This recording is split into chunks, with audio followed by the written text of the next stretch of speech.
Ibra di testa, Tonali, gol! Sandro! Meritato! Sandro! Gol! Hello everyone and welcome to another episode of the SempreMilan podcast. I'm your host Ollie Fisher, joined once again by Anthony Torgrud. What's up, guys? Glad to be back. You've heard that before. And we have Madison as well. Happy to be here. You hear that every time. Yep. Yeah, but do you really mean it? No. Are you happy to be here? That's a good My start. patience is running very low with you two. Yeah, you're not the only one. Love Steph's been getting madder in the chat by the day. Dude, Steph was just a grumpy old man. Bro, he was taking shots at me and I wasn't even in the chat. I was gone the whole day. I come in and I'm like catching up and I see like, fuck AJ, AJ's a bitch, all this shit. And I'm like, what did I do? I didn't say anything. And then he sees a text from me. What I text you? Steph is... Yeah, like Steph is so toxic. And I wasn't even in the Steph chat. is I don't know what toxic. you're talking about. Yeah. I was like, yeah, you're right. Toxic's a good word. Yeah. I think if there is a human embodiment of the fact that we all need a break from club football, it might well be Steph. I think that if Milan Twitter was a person, it would be Steph. He's actually been less active on Twitter recently because of his new job. And he texted me about that earlier. But look out for his video this week. That's all I'll say. We love his Steph. video does great, like almost same as podcast. So people love his toxicness. Toxicity. The thing is, they don't see it. Only we get it. We just deal with it. True. Everyone else is like, Steph's such a nice, level-headed guy. Lovely man. He takes all his shit out on us. Him, Maxi Angelo. Meanwhile, during 90 minutes of game time, he's like yelling. He's called every single player a nonce. Yes. Yeah. And then when they score, he's like, "I love you, Tamori. You great tackle." Oh yeah, this is good. We should just have this as like a straight up hating episode. Who are we on to next? Isaac's ratings, shit, bin. Identical to Gazetta this morning, by the way. Yeah, because he copied them. Dude, Lorenzo's predictions are always fantastic. He always gets the predictions right. He does. He'll tell you. Yeah. He will let you know. And he will remind you over and over again. Spurs in the Champions League. Never living that down. And Chelsea. Yeah, well... Boys, we have two games to look back on. I'm going to try and steer this back on topic, but I did enjoy that. Bidair, actually, as well. He was lying about the El Mas thing, but we'll come back on to that in probably his next video. I don't think he was. I think... No, I mean, he did actually tweet about him. Yeah. But I think in terms of the chat, we had an exchange about him when we were first linked. Like, yeah, that'd be a great move. Because he tweeted about him. I don't remember what day, but when I searched it under mine, I had a tweet about him like 3 days after that, where I said I was telling people the other day. So like, might have been same day as him. He might have saw our chat and then tweeted it. I don't know, but yeah. Anyways, yeah, we got a couple of games to recap, boys. The last two games before I guess we're calling it the World Cup break, the winter break, whatever. But yeah, essentially now we don't play again until early January. A nice extended break for the players. We can get some injured bodies back. We can watch a few guys at the World Cup itself while the others head to Dubai for a warm weather training camp. So yeah, there is now a break in action, bit of a longer winter break than usual, but I think it'd be fair to say we're ready for it. Like the club as a collective are ready for it. We need to recharge the tank and also it'll be good just to get away from the stress that is following this football club. Speaking of stress, the first game that we must talk about is one against Cremonese that happened last Tuesday night. We're recording this on a Monday as usual. I totally forgot about this game. Yeah, I wish easy I could. to understand why. I wasn't even watching this one, so I've turned into Maddie for this episode. I went. This was an interesting story related to the death of the Queen. God rest her soul. So she died, and me, Jordan, and a couple of family members had tickets to go watch Huddersfield away at Queen's Park Rangers. We bought them to go and watch the game, and then all football in England was cancelled because of the Queen's death. So the game got rearranged to Tuesday night. I was like, this was months ago. Ironically, Queen's Park Rangers. And then they said, look, you either go or you lose your money. So we decided we would go and not lose the 20-odd quid, whatever it was. And Huddersfield won 2-1 for our first away win of the season, while I understand Milan played like dog shit. So I think that also our winning goal was a 20-yard overhead flick, and it was an absolute beauty. Was it Ibra? It was like an Ibra goal. I think I sent it to AJ. You did, actually. It was a really good goal. Yeah, it was fantastic. We were at the other end and we were like, that's not gone in. That's hit the roof of the net. And I'm just checking the chat and it's like, Origi goal, no, disallowed. Leao, FFS, all these reactions that must have looked like in the game. So that was just from Steph. What about the rest of us? Well, Lorenzo that was wasn't probably all watching. me, to be honest with you. I was getting pissed. Yeah, because I took the day off work. I was like, you know what? I want to watch a midweek game uninterrupted, so I took the day off work.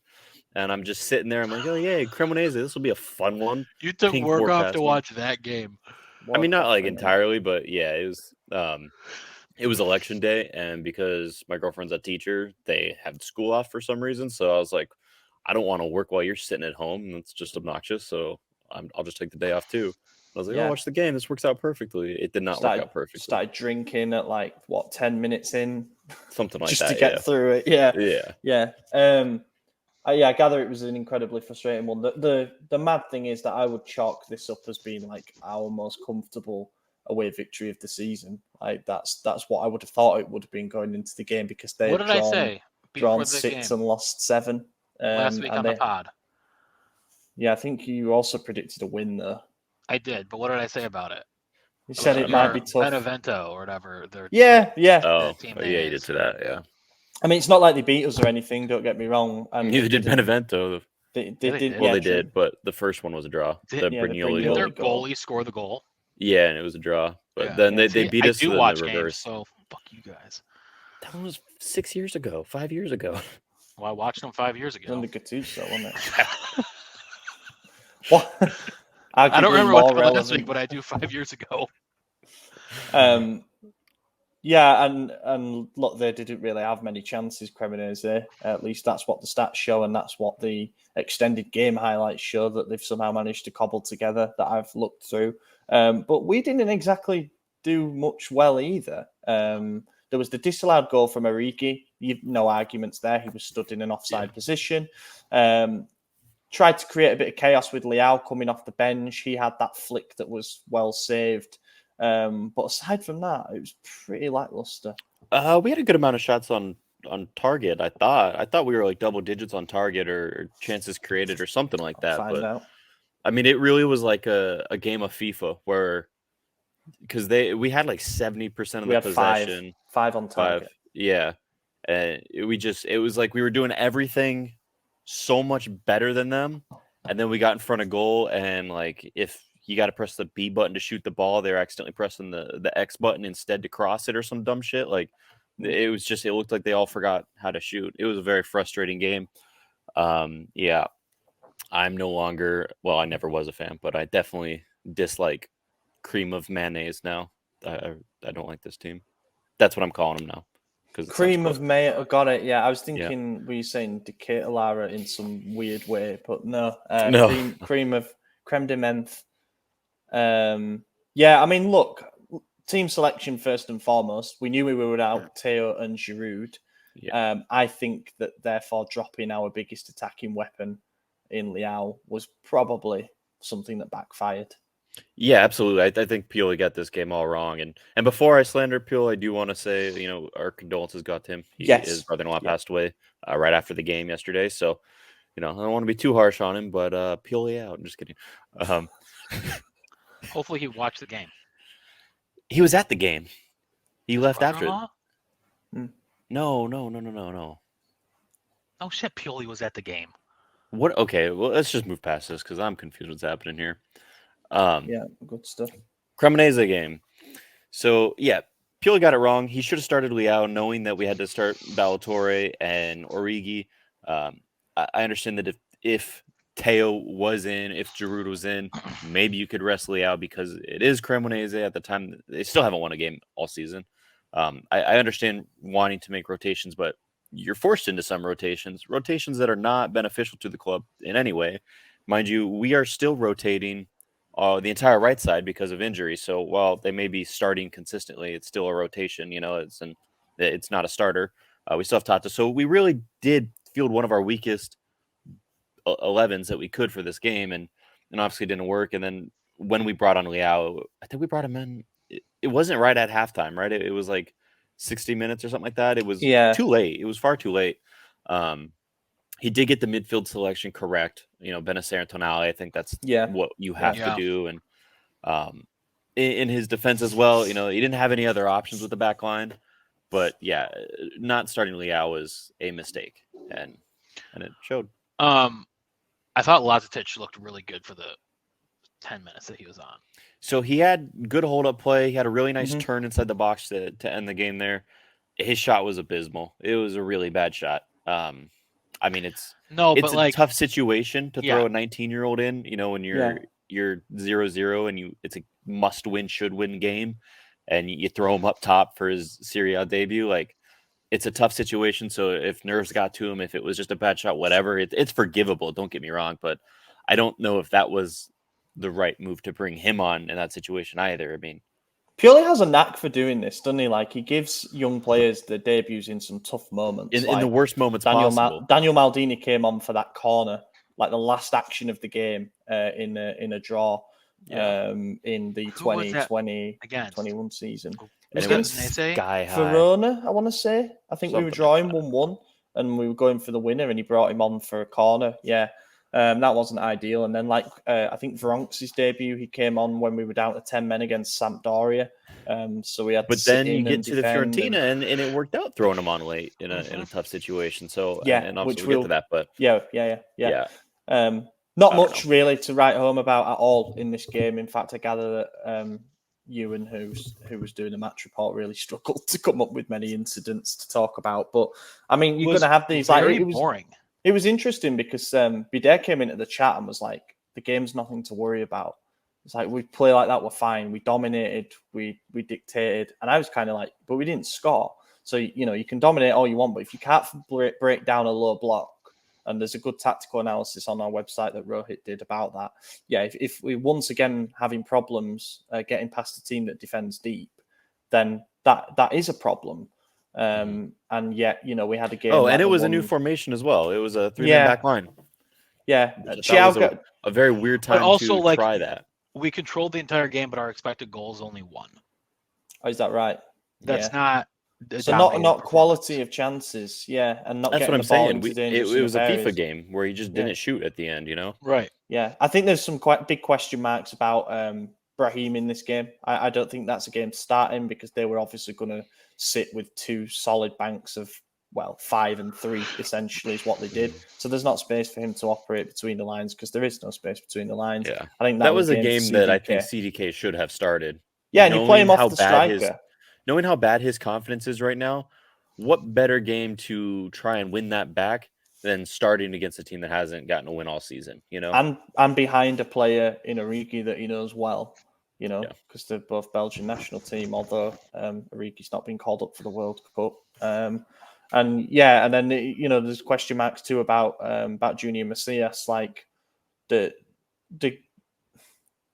we're going to need game-winning contributions from all of our forward players this season. And I'm not saying that this is specifically on him, but, we need to see a little bit more because otherwise we are going to be asking for a new he was right injured winger. Immediately after that game, and he was injured before it. So I'm willing to give him a bit of a pass on this one. Say maybe it was a lingering issue or maybe he thought he was ready. And, in the game, he's like, I'm not fit yet, Yeah. So I wouldn't have doubted if that was the case, but also, we're 15 games into the season and he's not producing what we need him to produce, but neither is anyone else. Yeah, chalk it off as a bad night, I suppose. They're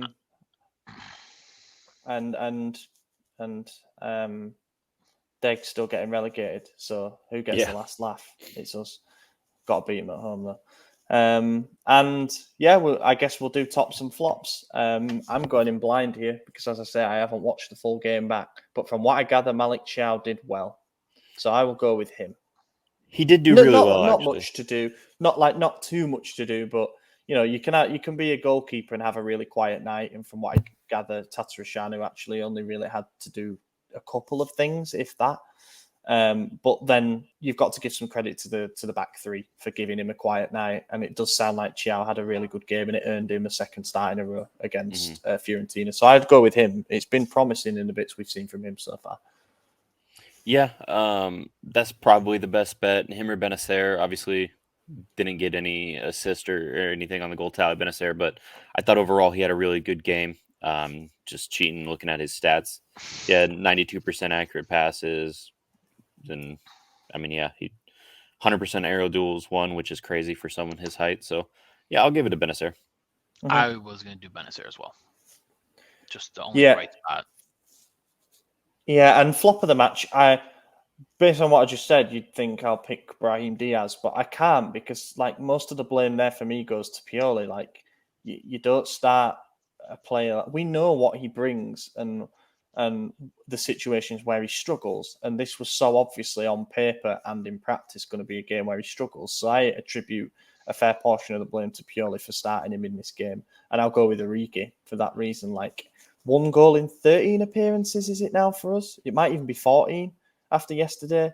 That's not good enough. Like you, if you're a backup striker because of injury problems and stuff, and you really want to prove a point, you want to repay the faith of the management who went out to get him quite aggressively. We need more than this, man. Like, you can be as he can run about as much as he wants, and at first we were like, this is refreshing. It's good to see. Giroud's more of like a static point centre forward, and Origi's happy to run the channels and do some dirty work, but he just seems to be regressing, to be honest. So I'm saying him. Well, remember he didn't have a preseason and he was injured, so I'm willing but to. He started quite well. Like when he came in at first, he got a goal against Monza and an assist in that game, and think It took him a while to get that though. Yeah, that was like 3 weeks ago. Yeah, but he hadn't played that much still. That was one of it. That was his second start. I get what you're saying, though. I don't think that Origi deserves as much time as CDK. No. He is way older than him. He's played in some of the biggest games that there is to play in. Like he should come in and hit the ground running. CDK is 19. I agree with everything. Well, yeah, he's 21. But I agree with everything you're saying. My only asterisk to that is he came in injured. He didn't come in it wasn't just adapting to a new league. It was recovering from an injury that had him out for a while towards the end of last season and towards the start of this season. So he gets a little bit of grace from me there, and then just thrown into this tough schedule. I think it's hard to recover, especially all the other injuries we've had and all the rotation, yada yada, all that junk. So I want to see him the second half of the season, see how it goes. But yes, he's definitely contending for flop. I'm actually going to go with Vranckx this game though, because at least Origi had a shot on target and he had the goal that was offside, so it doesn't count. But that was also obviously on target in the net, whereas Vranckx didn't. I think his XG was like 0.1. Like it was one of the lowest I've ever seen from a striker in this game because we played a 3-4-1-2, some weird shit. And yeah, I mean Vranckx has not been great lately. Obviously, his movement might have contributed to the own goal that won us Fiorentina game, but we're talking Cremonese here, and I think he was a flop. Mm-hmm. I mean, Origi's XG was 0.02, so it's not like it was much better. I'm guessing they just count the shot on target, and that's it. That will probably be it. I'm just gonna go our attack. Vranckx and Origi, I think. Everyone. That's a really good answer, to be honest with you. Yeah, it is. Yeah. You know what Lazitic did? Lazitic got a yellow card before he touched the ball. Good for him. Not good for him. A bit of bulk and aggression. You know what? It was actually a bullshit yellow. So as funny as it is to make that statement, it was a bullshit yellow because we were lining up for a corner and the Cremonese player was like kind of pushing him. And all he did was put his hand back on and like extend it. Not even a full shove. It was just like making some space, and he got carded for it. It was actually ridiculous, but yeah. Let's move on then. Let's move on to a game with goals to actually talk about, and that is the Fiorentina review, the last game of 2022 in front of a sold-out crowd at San Siro. Before this game even kicked off, something that we, I suppose, need to talk about as well, but we'll do it as a talking point. But it was good to see Ivan Gazidis, because he's not actually Italian. Ivan Gazidis got a great reception from the crowd before the game. Paolo Scaroni brought him out so he could soak up the applause and everything because it was announced that he would be leaving. As I say, we'll talk about it a little bit more later on. But that was great, and there was also a very good start to the game. Giroud holds the ball up, lays it off to Rafael Leao, through on goal, opens himself up, far corner, 1-0. Easy, happy days. And then everything turned to shit. Yeah. Going a goal up seemed to be like the worst thing for us. I think Fiorentina probably dominated us. But yeah. I've seen this since the Hellas Verona game. Every time we score early, we struggle and we leave it till the final 10 minutes to do something. I don't know why. If we don't get that second goal in the first half, it's going to be 1-1 up until the 90th minute every single time. I don't know why. It's just how it's been. It's frustrating. And I was as soon as Leao scored, I was like, here we fucking go again. I didn't celebrate. I was not happy. I clapped, obviously, but I was like, okay, it's going to happen. Well, I thought it was going to be... Insert LeBron James a liar meme, but I swear to God, I called this shit. Yeah. There was a report earlier today saying that we've now scored 7 goals in the last 15 minutes this season, 4 of them being game winners. So I feel like we did something very similar last year. Yeah, in that final stretch. We continued a trend of like the Lazio last-minute winner. The Leao's winner against Fiorentina last season was actually in the last 15 minutes, which I didn't realise. I thought it was a little bit earlier than that. But yeah, it does continue a trend. And it's good in the sense that it shows our spirit, I guess. That whole cliche thing of never say die attitude and all that. But no, seriously, it is good because our edge when Pioli first came in was fitness. Like we seem to be able to run teams off the park. And I suppose the positive of still being able to outlast teams is that we're never out of games. You know, we're able to keep fighting for all 3 points right until the end. But it would be good for all of our blood pressures if we did things a little bit more straightforward next time. The equaliser, what do we say apart from, I think Kalulu just botches a clearance there. It's annoying because he reacts to it instinctively without scanning around him. And there's danger inside the box. So you're going to try and put your foot through it to get it away because you think you don't have time to look and scan. But in doing so, he delivers a pass perfectly to the man. I think it was Icone, and then the ball subsequently ends up with Vranckx. And I think Tatarusanu has it covered until Thiaw sticks a leg out and diverts it under his body. Could he still have stopped it? Yeah, if he was a bit more lucky, it might hit his midriff rather than go under, but it's not on him that it starts with the failed clearance. Yeah, so I watched it with Milan Club DC and Ahmed Bader was with me. And this is something that Stephanie, that's funny, that wasn't even intentional. Steph decided to slate me on for some reason in the chat. He was like, oh yeah, Anthony's blaming Tata for that goal when I was not in the chat. And he used my name for some reason, and because you always blame him. So yeah, but I wasn't in the chat, so I didn't do it. You know what assumptions do? Make an ass out of Stefano. But Aspader, he was there with me. One guy sitting next to us said Mignon would have saved that, and I was like, nah, Tata had that covered. It deflected off Chow. Otherwise, it was going right where Tata dove. Like Tata was making a great save. It's not his fault. That whole goal to me is on Kalulu for a really bad clearance, that poor distribution. He had time to either look and scan or just bomb it upfield, but instead he just immediately stuck a leg out and it went straight to Icone, who then shot. And I don't even blame Chow for the deflection because as a defender, you should be putting your foot out there to block the ball. You know, sometimes you don't put it out far enough and it deflects, and sometimes it deflects towards the goal. That's just how it goes. But yeah, I think Tata did a great job. If he was 2-3 inches shorter, then he would have been on the ground quicker and he would have saved it. And you can't blame him for not being short. You know, like no, there's no Tata hate on this goal, in my opinion. Yeah, I retracted my statement after I saw the replay. Yeah, you did, to be fair, just as I was launching into you. Yeah, I was like, whoa, I take it back. I saw the replay. And then you're like, okay. Good. And I was like, whoa. Thank God. Yeah, I'm watching the game. It's interesting because Chiawa, as the goal went in, sort of looked gutted. He kind of threw his arms up as if to say, there goes my starting spot. Yeah, maybe. But I hope that he doesn't think that was the wrong thing to do, because you're totally right. It is instinct to try and stop that ball going towards your goal.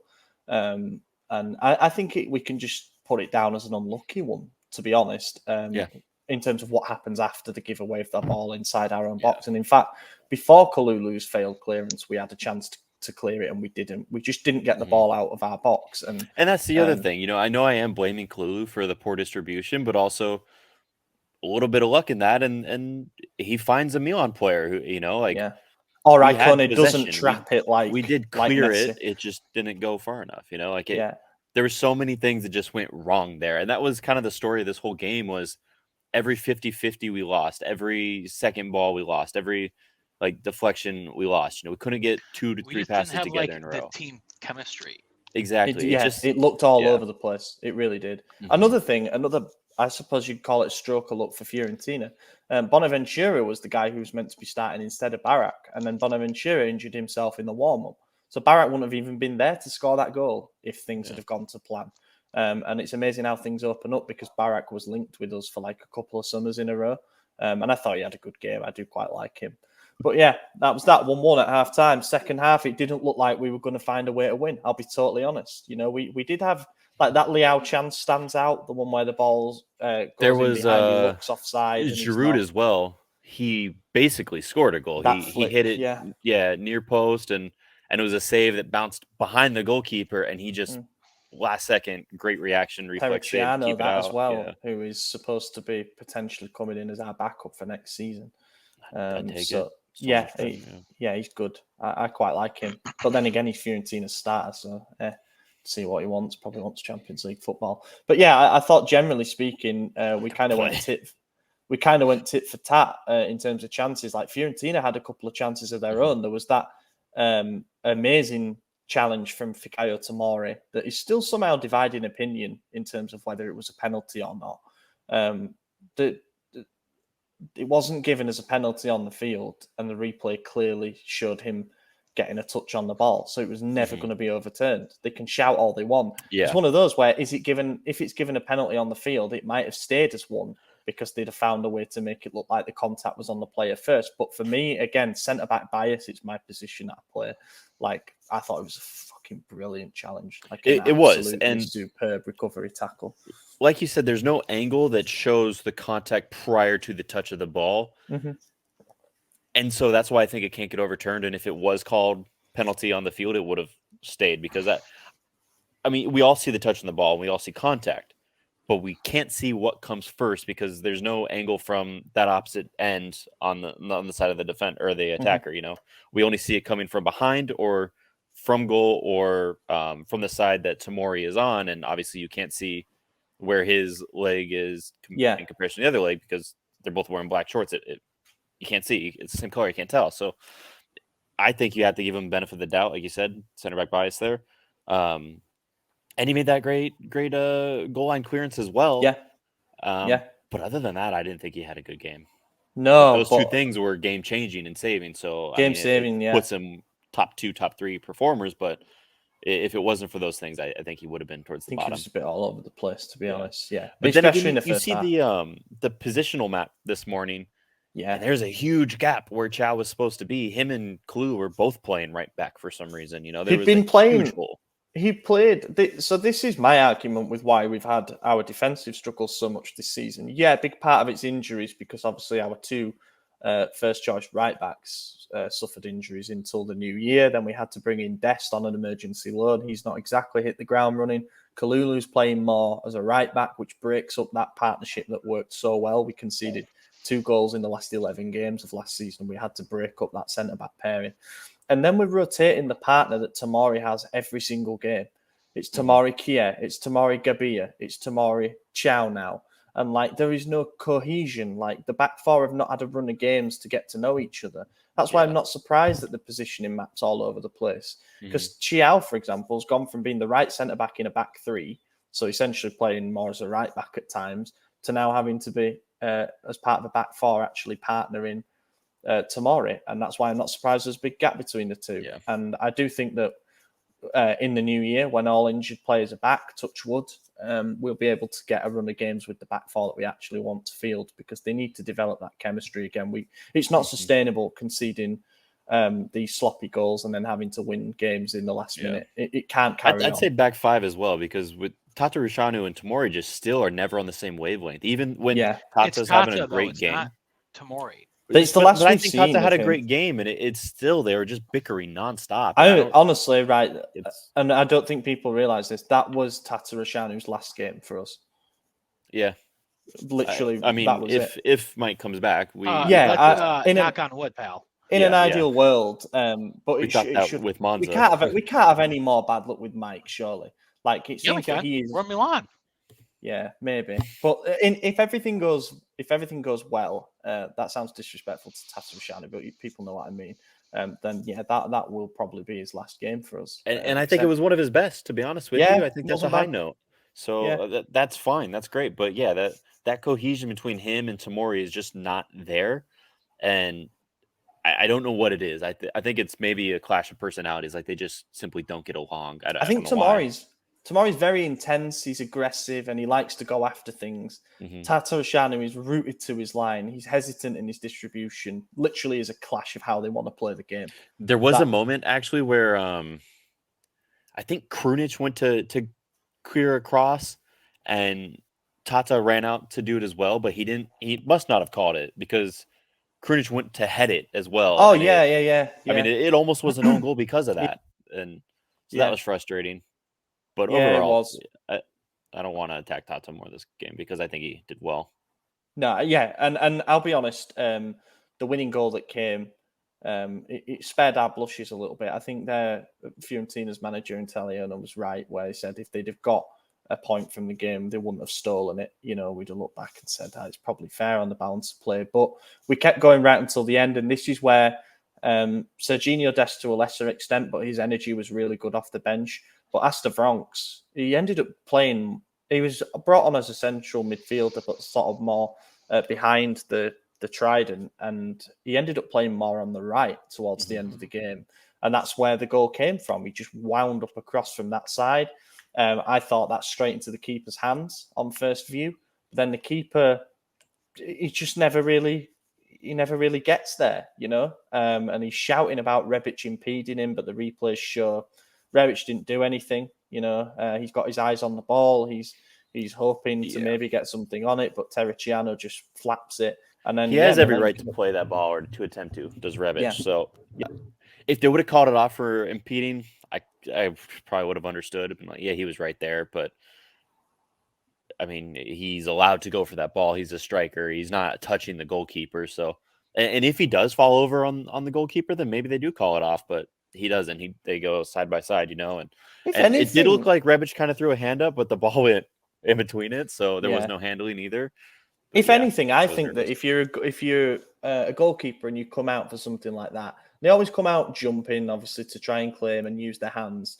But he didn't get to it, and Rebic kind of gets clattered into. So I'm thinking if there's a foul one way, it's probably not on the guy who, you know, stood there and was waiting for the ball. It's probably on the guy who came running and jumping in and missed it completely.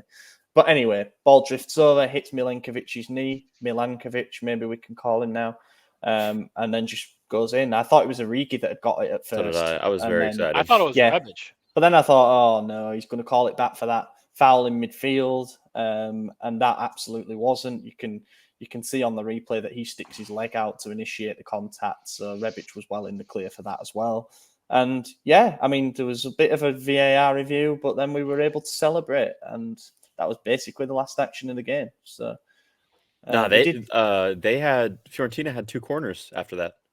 Yeah, it didn't really lead to much. And we actually failed a break. It's a corner against Milan. It was scary. We actually failed on the breakaway from one of those corners. We really should have done better. Leao was frustrating in the second half, you know. Really frustrating. Yes and no. He could have had a hat trick, excluding the chance where he was one-on-one and skied it. Because he had 2 great shots that deflected, one off the back of Origi and one off the back of Giroud. That were on target that potentially could have been going in. I don't know because it didn't get there. I didn't realize those had hit our player. I thought they were blocked by them. Went off our players. That's been a thing this season. I swear. It's like, our players getting in the way. Yeah. But I did think he was frustrating in terms of his decision making. You know, when he picked up the ball and we were in transition, he always cut inside when it seemed more beneficial to go outside. Never offloaded the ball at the right moment. He was trying to do things himself and be the hero. That's what you want from your star player. Don't get me wrong. There was one time he did offload it correctly, and it went to Tonali, and instead of taking your first time shot, Tonali like dribbled it to his other foot on the outside, and then it went out for, I think, a corner.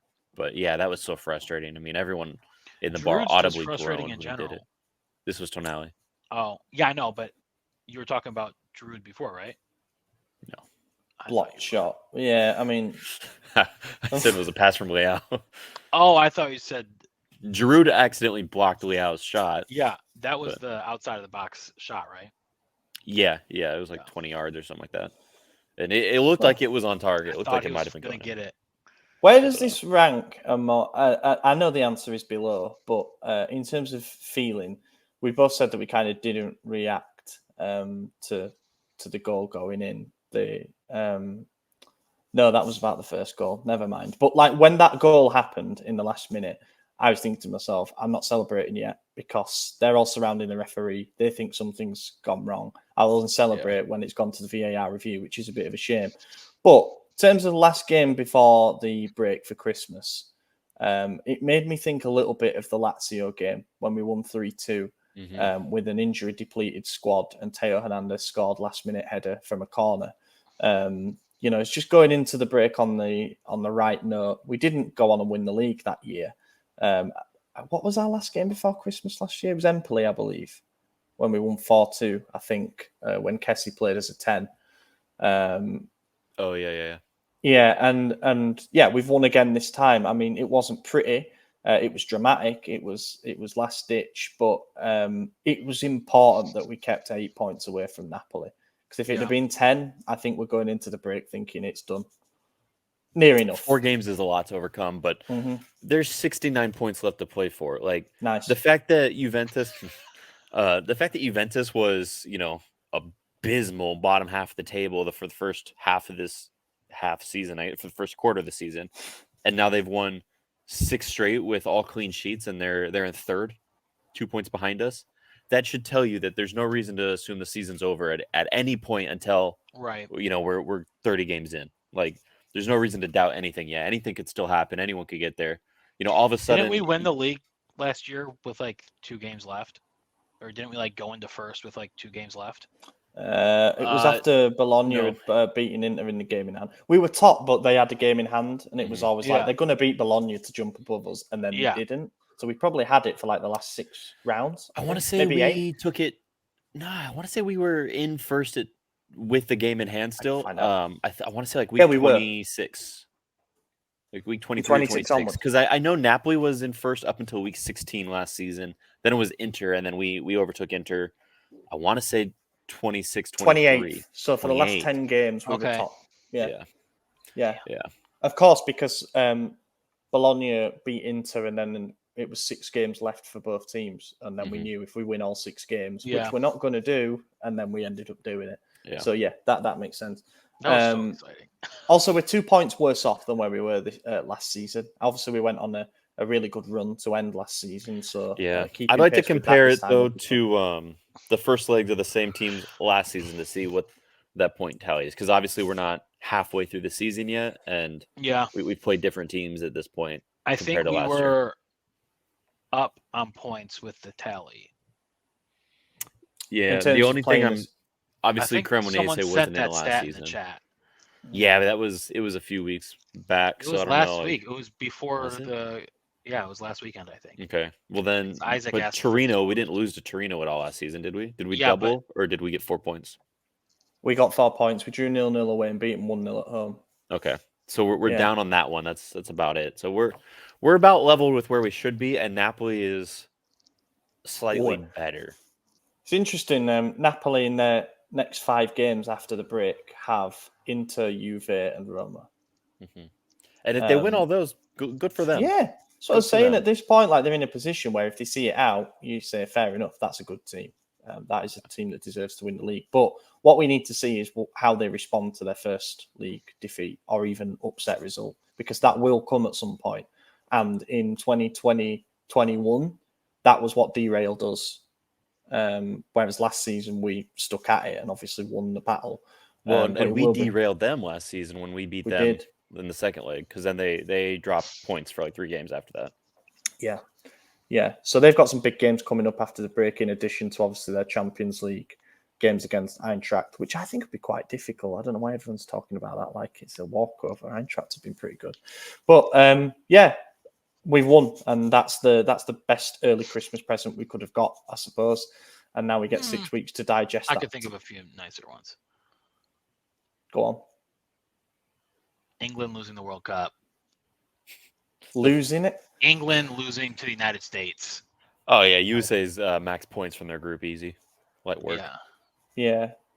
We got this really good Dutch guy playing right back. So. Hey, it's good though. He's in form for. Yeah, thank God, right? Someone needs to be. And for them accounts spamming our DMs asking if he's fit. Well, I hope last night answered the question for you. So yeah, we won.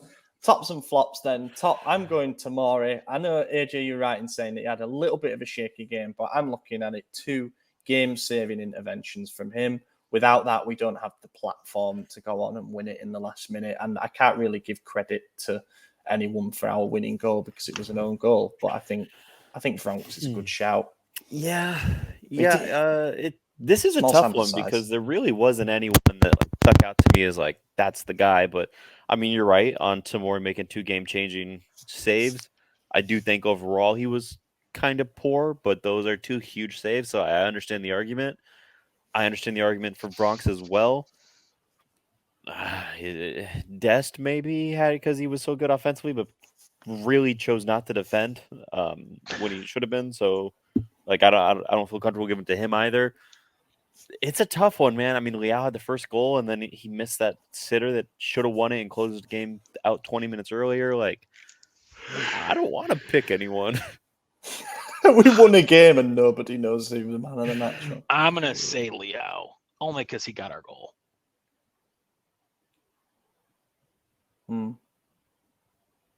Yeah. No, sorry. I just got a crazy update on ESPN that I was reading right now. I'm sure you'll see it on another Ronaldo interview. Nah, it's about the University of Virginia thing that happened this morning. It was a football player, right? 3 of them. All 3 that died. Yeah. But I thought a football player did the shooting. Oh, did he? It didn't say that, but yeah, it's 3 football players died. So maybe it was something like that. But anyways, before we get demonetized for talking about that, flop of the match. Let's go Vranckx for my top. Yeah. I say flop. I was like, that's not fair. No. Flop, I'm gonna go Kalulu. I think he did really poor at right back, and once he was shifted towards center back, he did better. But it might have came a little too late. Easiest flop of the season I'm going to dish out here. Krunic was fucking dreadful. Oh, yeah. Absolutely dreadful. Like, I feel so bad because everyone loves him. He's the utility man. What on earth has De Ketelaere done wrong on a disciplinary front to not get a start over him at number 10 in a home game that we need to win? Krunic has done well in the past, so I get it. He's never good at he scored a goal, didn't he? Clear his head, man. He's already at the World Cup. Something's gone wrong. Was so bad, I legitimately forgot he played, and that's why I picked Kalulu. So I'm switching to Krunic, yeah. I'm doing Diaz. That's also a fair shout, to be honest. It's becoming more and more obvious every time he plays that Krunic's role is in a 3 box-to-box. Because I don't think he quite has the positioning and the composure to play in the double pivot every week. He's done well in the odd games when he's been asked to do that, but he's also struggled quite a bit in others. And I don't think he offers enough as an outlet for a number 10. And he just doesn't seem to have the chemistry with the other forwards in that group. So, yeah, if we're going to play him, it should be that sort of coming off the bench, 3-man midfield, see a game out sort of role. Wasn't particularly pleased with that. That's it. No more football until January. Talking points. The big one that happened in the last week is that it was confirmed after so many newspaper reports that Ivan Gazidis will be leaving the club as his contract will expire on December 5th and won't be extended. He was obviously the CEO. He arrived from Arsenal in 2018. Arsenal fans told us to be worried about him because some of them seem to think that he'd kind of ruined their club a bit with trying to contain the costs and not investing too much. I'd say he was exactly the right man at the right time for us. We'll look back very favourably. on Yeah, the 4 I think years. it's probably the right move for the future because Gazidis' position was to cut costs and increase revenue, and he achieved that. He did a great job. We almost were break even, and had we made it out of the group stage last season in the Champions League, we probably would have broken even. It was that close. So Gazidis did a great job. He did exactly what he came here for. But I do think we need to take a new direction now as a club where we are champions and we need to continue to win things. And I think that's going to involve some less than frugal money making decisions. So some guy coming in who's willing to spend a bit more or sign off on that maybe. And I don't know if that's Fruani. It might be, it might not be. I know he wanted Dybala over the summer instead of CDK. So while that technically would have been a cheaper option, it is going for a more older, more experienced player who's one thing. So that might be the move going forward. But yeah, really grateful for Gazidis and his time at the club. I thought he did fantastic. I was nervous to get him at first because I'm a big Arsenal hater.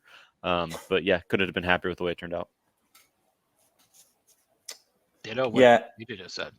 Yeah, he always spoke really well as well in the media about sort of tempering expectations and saying that we are on our path, knows that the fans want us to win every trophy available right away, but we're on the right path and having ambitions and just doing everything in a sustainable way, which is everything that the previous owners didn't. I do think a CEO is largely influenced by the directive of those above them.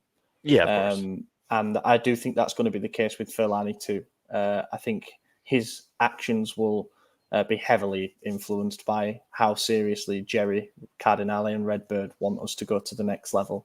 And I think the next two transfer windows, probably more so next summer, are key for that. But the good news about Fellaini is he's been around the club for a while now. He also joined a few years ago. He was a member of the board since joining. He was close to Elliott Advisors. He worked for them in London, actually. And before that, he got experience with Lehman Brothers, I believe it is. So he's been around the game a bit. And I think, it's different, obviously, going from something like that to making decisions that are sporting, about a football club. But I think he'll have been shadowing Gazidis for the last few months, knowing that he's leaving, and he'll have picked up all the tips of the trade. And another thing about Gazidis, by the way, health battle. So I totally understand why he probably wants to take a step back, spend time with his family and everything. Yeah, absolutely. And I'll also, Fruani's been at the club, like you said, so it's likely that he knows how important Leao is. Not likely, it's obvious that he knows. So, maybe he's willing to bust that wage cap and renew him, get that done. If that's his first thing that he accomplishes as CEO at this club, then he's already a success for me. And of course, a large part of it as well is him going to Maldini and saying, here's what you can offer him. And then it's over to Maldini to do that. It's interesting. A CEO has all the responsibility, but at the same time delegates all of that responsibility. But it is going to be interesting to see how he does. And as I say, I guess it'd be a few months before we really find out. But wish him the best of luck. And cheers to Ivan for a fantastic 4 years. Rumours that he might return to some kind of role with the MLS in time. I wouldn't be surprised if he takes a bit of time away because you've seen what Milan does to everyone. Let's do some questions then before wrapping up.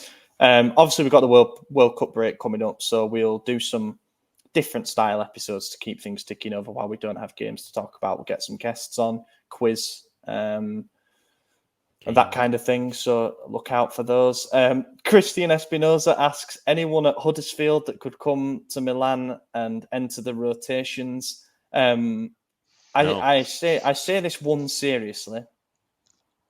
Our goalkeeper is the best in the Championship. He'd be a good deputy to Maignan. He'd be better than Tata Rashanu anyway. He was team of the season. He's called Lee Nichols. He's probably England's sixth best goalkeeper now, which sounds bad, but he would be a decent deputy goalkeeper. Trust me, he's good. Apart from that, absolutely not.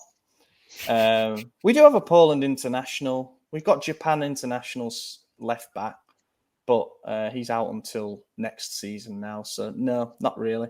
Michael Gambino, should lower cost attacking reinforcements be brought in January, or should we wait until next summer to spend big?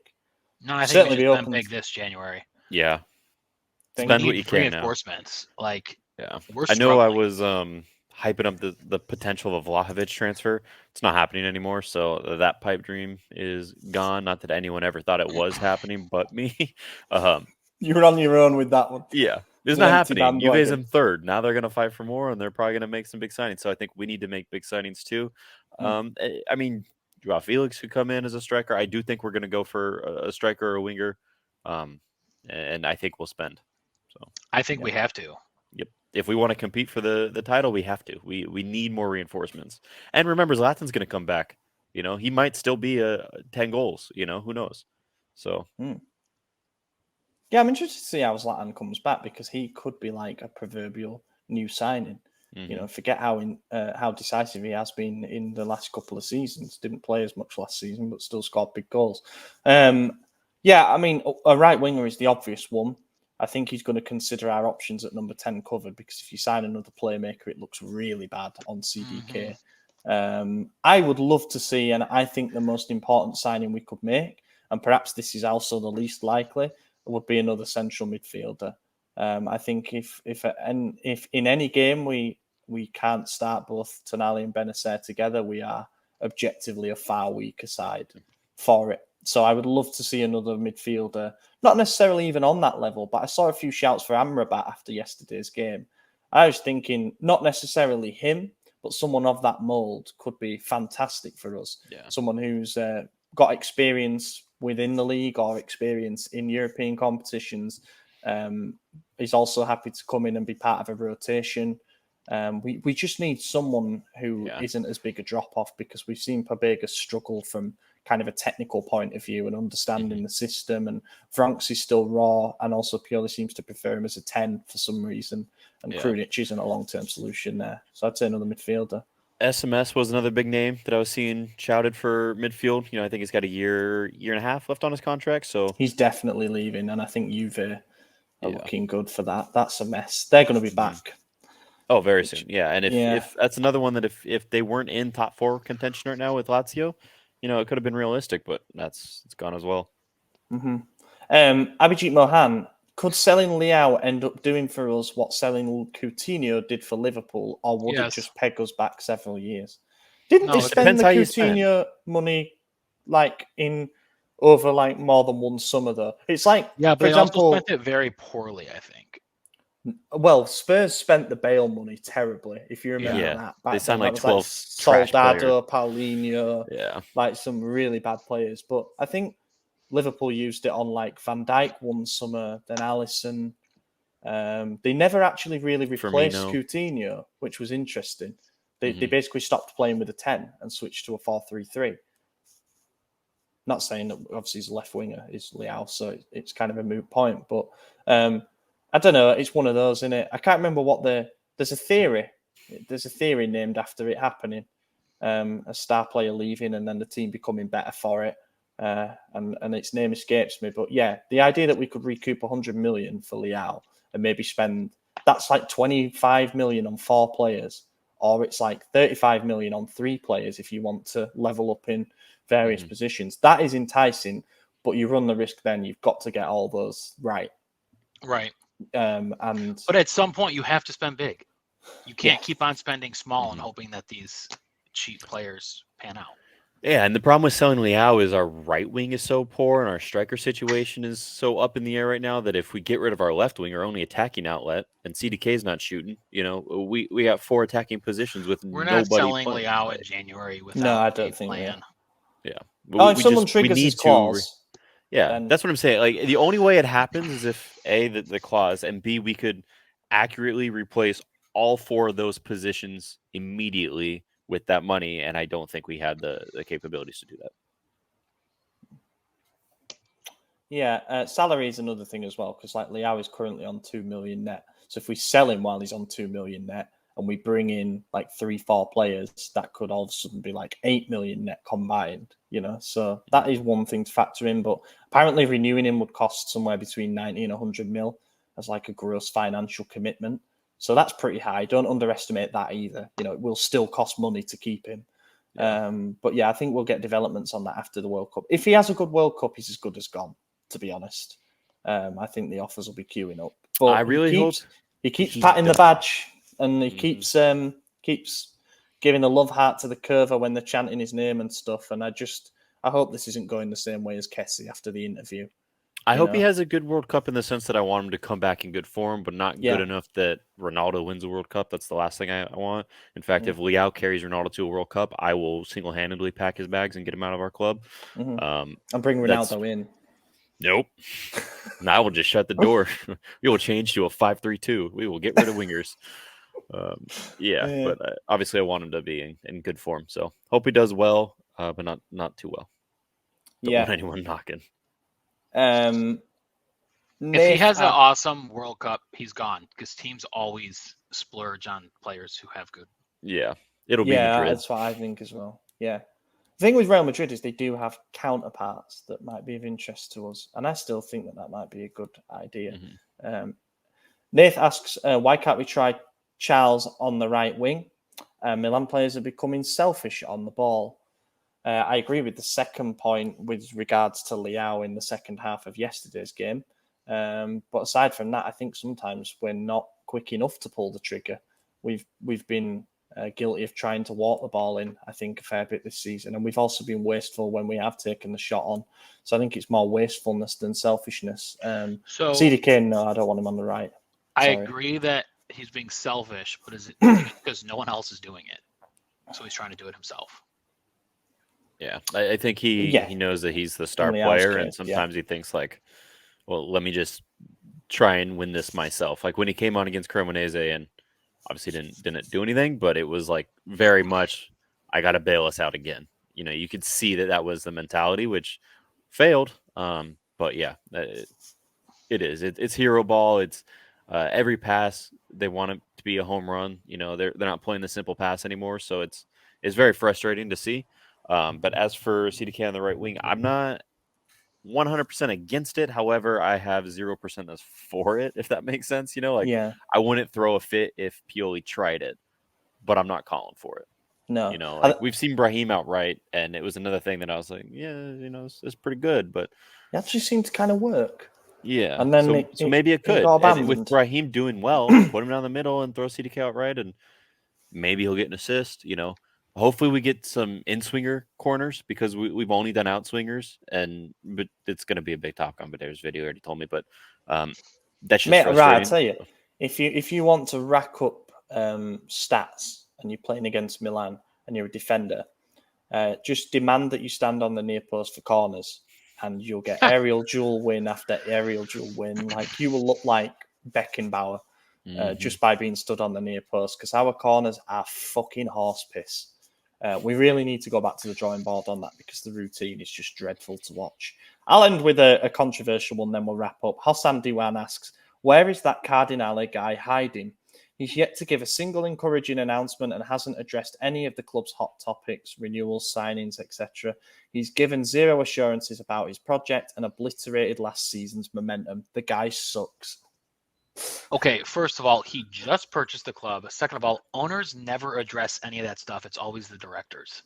How many times do Gordon and Paul Singer deliberately speak to us? Never. It never happened. Never. It was always through the CEO. Yeah. I don't know. Scaroni, I want Scaroni to go. I know that might sound surprising, but I'm just... Scaroni doesn't do anything either. He's just a figurehead. He just moans all the time, and all he ever speaks about is the stadium. It's like Bill Kenwright for Everton, just making up names now. I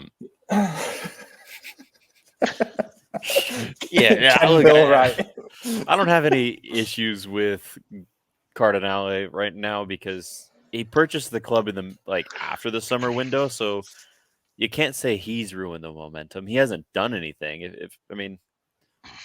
You could say it kind of hurt the summer window, but also a lot of that was Maldini's contract was expiring and we had to take care of that. So you could blame Maldini for not agreeing to a contract sooner. Like if you want to chuck blame around, you can, and if you look for something to be mad about, you're always going to find it. That's kind of my philosophy, and that's why I'm mad all the time because I look for just stuff. In life in general. Yeah. No, seriously, absolutely in life in general. But yeah, so if you're looking for someone to blame, no matter who you pick, you'll come up with the reason. And I don't know. Or could it be that the truth is somewhere in the middle and everyone is a bit to blame? No, it can't be. It's got to be black and white. No, no room for logic. Look, Cardinale has said things in the media. You can Google them. Cardinale SempreMilan. You'll find his couple of interviews that he has given. He sounds ambitious, but I just gather that he can't really put any plans into action at the moment. The transfer window's not open. Renewals have been done. It's just that the two most complicated ones haven't been done yet. We've had 8 renewals this year. Most recently, obviously, we got Tomori to sign a new deal, Tonali, and who else? Kalulu most recently signed a renewal last week. And Benacer's close. But it sounds like Benacer is getting closer, which is good. And we know the Leao one's going to drag on because there's factors that are nothing to do with Cardinale and Redbird. Like those need thrashing out over a negotiating table. So I don't think we're in any position to judge him after a month. And what he has said is actually more encouraging than anything else. But he hasn't signed anyone or renewed anyone. Or not signed a free agent yet. Why hasn't he signed Mario Mandzukic? Sure, that would help. Anyway, we'll wrap it up there, boys. Thank you very much to everyone who listened up to this point. Hope you enjoyed the episode. Drop us a like, comment, subscribe if you haven't already. As said, during the World Cup break, we'll come back with some slightly different episodes in terms of format, just to keep things interesting while we don't have any games to talk about. But yeah, I've been your host, Ollie Fisher. Find me on Twitter at Ollie Fisher. AJ, thanks for joining.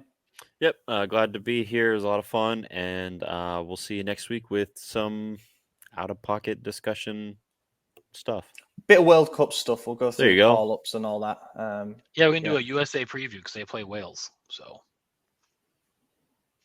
hope they both lose. Maddie, do you want to sign off? That was my sign-off. Oh, great. Thanks for watching, everyone. We'll catch you in a week's time. Eccolo Ante in area di rigore, Ante, Ibra, gol! Vediamo se è buono, ce lo dà buono, ce lo dà buono, ce lo dà buono!